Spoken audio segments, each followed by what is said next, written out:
1880 fue uno de los años más decisivos de la historia de nuestro país porque se consolidó la organización nacional y comenzó la Argentina moderna.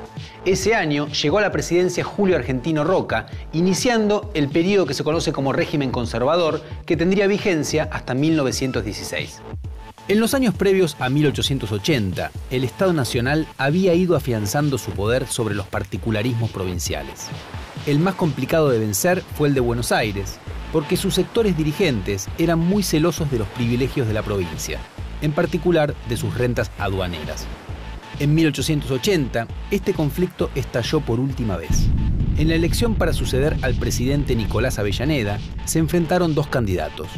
Uno era el general Roca, quien había alcanzado mucho reconocimiento al conquistar para el Estado argentino los territorios ubicados al sur de sus fronteras, dominados por comunidades indígenas. Roca invadió esa región con el Ejército Nacional, masacrando a muchos pobladores y apresando a otros, incorporando así vastas tierras al Estado argentino. Su rival para la presidencia era el gobernador de Buenos Aires, Carlos Tejedor, que al perder las elecciones impulsó la sublevación de la provincia para preservar su autonomía ante el Estado Nacional. La respuesta de las autoridades nacionales, apoyadas por las clases dominantes del interior, fue atacar a la ciudad de Buenos Aires. Durante el mes de julio se sucedieron combates en los cuales quedaron muchos muertos. Finalmente triunfaron las fuerzas nacionales, Tejedor se vio obligado a renunciar y el Estado Nacional decidió federalizar la ciudad de Buenos Aires. Es decir, le quitó a la provincia su capital y la convirtió en un territorio federal dependiente del Poder Ejecutivo. Esto fue fundamental para consolidar el Estado Nacional, dado que fortaleció al presidente y debilitó a la provincia más poderosa, que tuvo que buscarse una nueva capital, para lo cual se proyectó la ciudad de La Plata. Finalmente, en octubre, Roca asumió como presidente con un lema que era paz y administración. Una nueva etapa comenzaba en Argentina.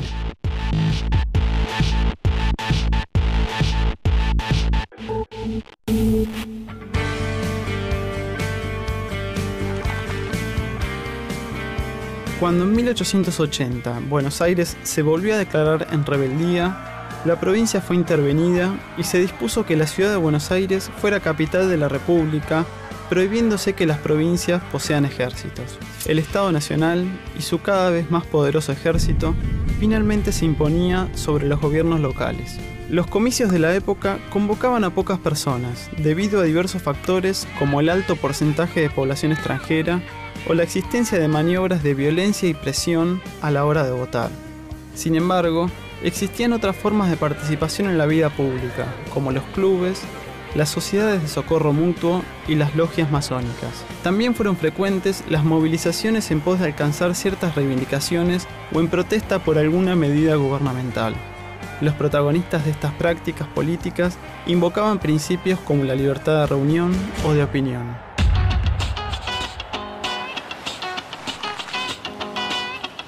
En 1880 se estaba desarrollando la Guerra del Pacífico o Guerra del Salitre, que enfrentó a Chile con Bolivia y Perú. Desde la década de 1860, compañías de capital británico y chileno explotaban los ricos yacimientos de guano y salitre existentes en los territorios costeros de Bolivia. El conflicto bélico surgió cuando en febrero de 1878 el gobierno boliviano, necesitado de recursos fiscales, decidió imponer un impuesto retroactivo de 10 centavos por cada quintal extraído en la costa sur boliviana. El gobierno chileno ocupó Antofagasta y en abril de 1879 declaró la guerra a Bolivia, que inmediatamente se extendió a Perú, que era aliado de Bolivia por un tratado defensivo firmado años antes. A finales de 1879, el ejército boliviano había sido derrotado completamente. Sin embargo, el principal enemigo de Chile era Perú, por lo que la campaña militar continuó hasta que las tropas chilenas ocuparon Lima y la costa norte peruana. La contienda finalizó en 1883. La guerra tuvo un altísimo costo en vidas humanas. Se calcula que perecieron más de 20.000 personas y tuvo consecuencias económicas catastróficas para Perú y Bolivia. Esta última, además, perdió definitivamente su salida al mar, puesto que los territorios costeros bolivianos pasaron a formar parte de Chile desde entonces.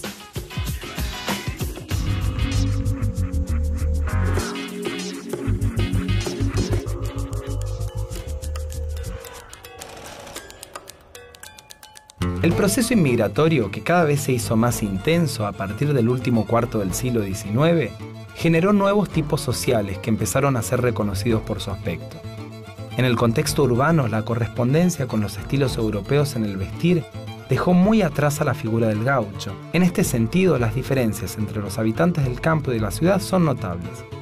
El tiempo y la atención puestos en el cuidado personal provocan el surgimiento de tipos de dandis locales. Quizás el más notable de este periodo fue el escritor y político Lucio B. Mansilla.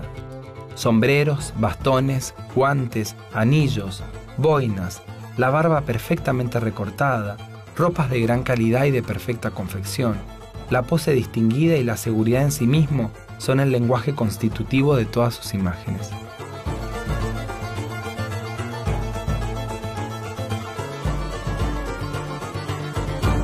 La iluminación de las ciudades fue siempre una preocupación de la comunidad. Antes de la llegada de la electricidad, las ciudades habían tenido distintos modelos de luminarias públicas. En un principio fueron las velas de cebo, que se extendieron en Buenos Aires de la mano del virrey Bertiz en 1774 y en Córdoba por iniciativas del gobernador Sobremonte en 1784. Las velas de cebo fueron luego reemplazadas por faroles con aceite y querosén y más tarde por la iluminación a gas. Para la década de 1880 se ingresó en una nueva era con la llegada de la luz eléctrica. La primera ciudad que contó con el nuevo servicio fue la flamante capital provincial, La Plata, cuando se instaló a partir de 1883 la primera usina eléctrica y 200 focos que irradiaban por las noches iluminando la ciudad de las Diagonales.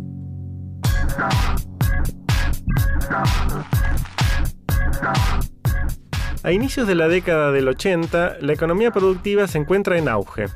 A la expansión del ovino se superponen los avances en el vacuno refinado, que culminarán con el desarrollo de la industria frigorífica, y, sobre todo, el desarrollo de la producción cerealera, que logra, hacia 1878, desbancar las importaciones de trigo. El proceso seguirá adelante de la mano de los avances sobre la frontera y la creación de una nueva tecnología agrícola, desarrollándose las exportaciones de trigo y harinas no solo hacia Europa, sino también a Brasil y otros países latinoamericanos.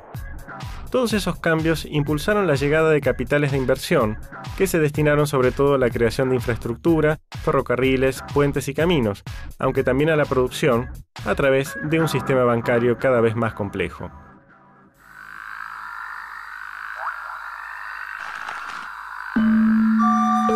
El pintor Reinaldo Giudice recibió ese año una pensión del gobierno para continuar sus estudios en Italia.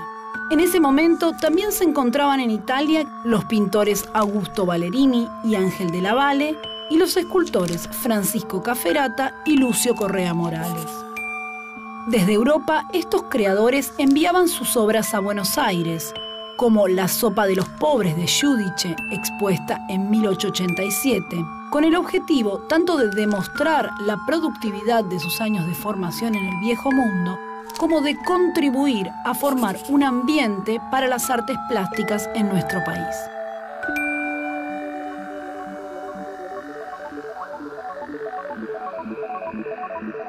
«1880 marcó la consolidación del Estado Nacional. Es decir, que a partir de esa fecha se terminaron los conflictos militares para definir cómo iba a ser ese Estado, se prohibió convocar a las milicias provinciales, garantizando el monopolio de la fuerza en el gobierno central. Ese gobierno central pasó a tener una sede definida y permanente en la capital federal, se clarificaron las fronteras internacionales, se consolidó el mercado interno, circuló una moneda nacional y el gobierno central fue obedecido en todo el país, al cual pronto iba a agregarle el Chaco y la Patagonia.